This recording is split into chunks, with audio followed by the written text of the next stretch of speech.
This is a primer about Robert L. Heilbroner and his paper, Do Machines Make History? Here he is.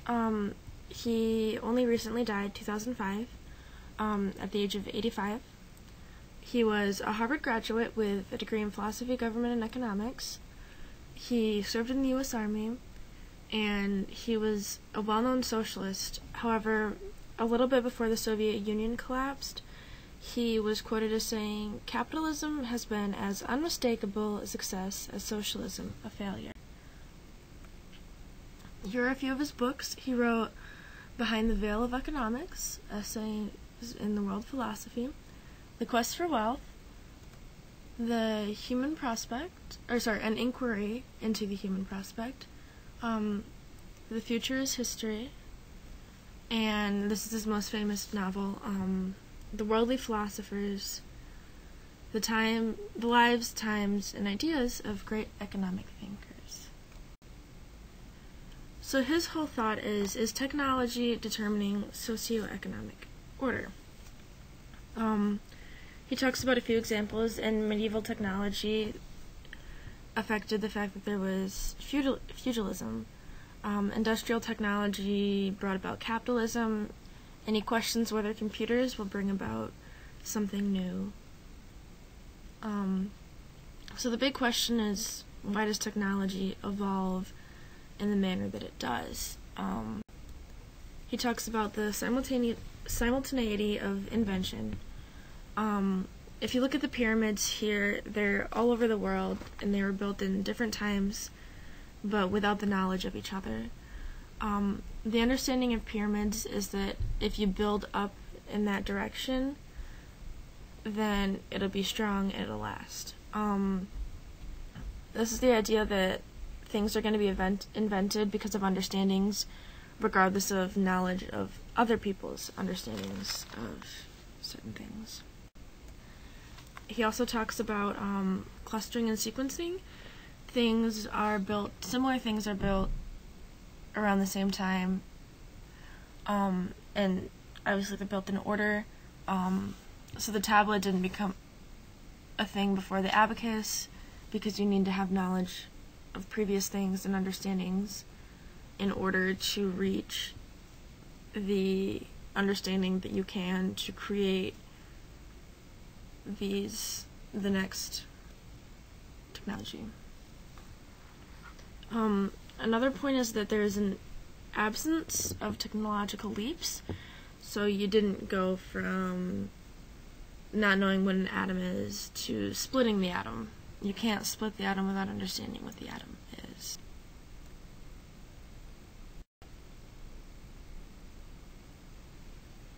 Technology should display a structured history for a couple of different reasons. A major constraint of technology evolving is the available knowledge. If you don't know that outer space is explorable, you're not going to create a space shuttle, such as this one.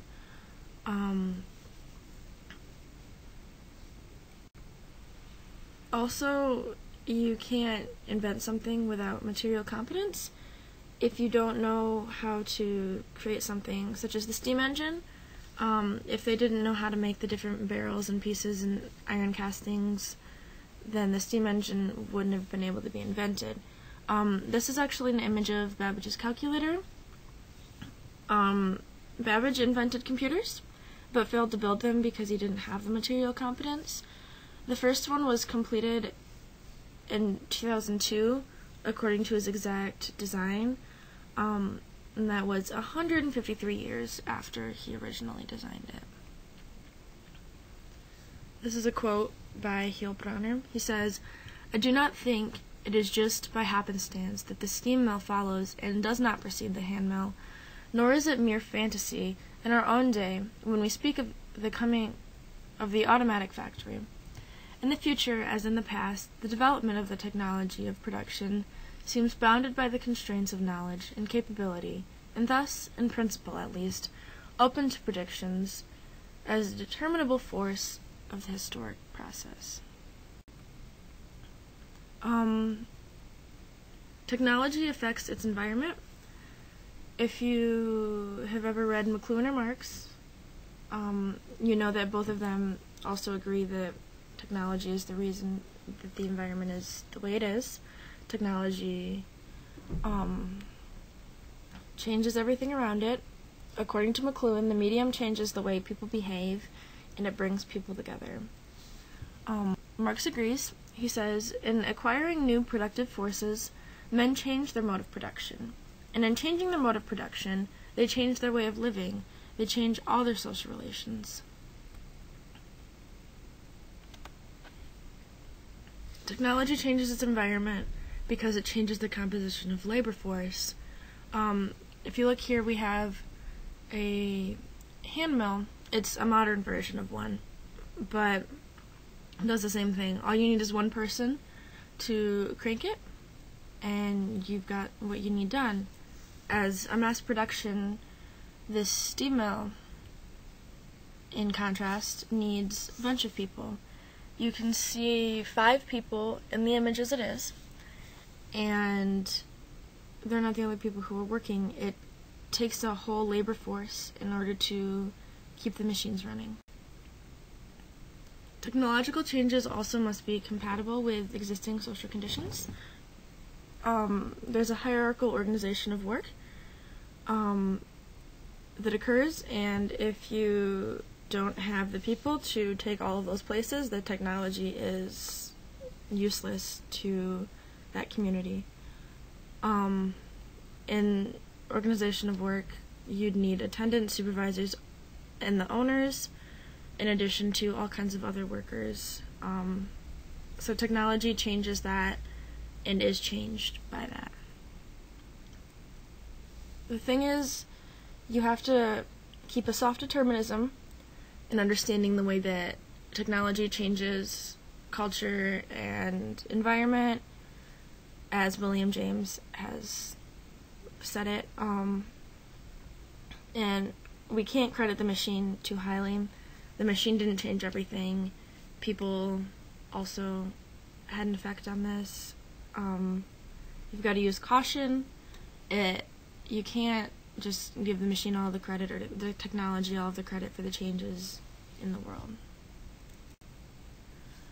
According to Heilbroner, he says, we cannot say whether the society of the computer will give us Latter-day Capitalists or the Commissar, but it seems beyond question that it will give us the technician and the bureaucrat.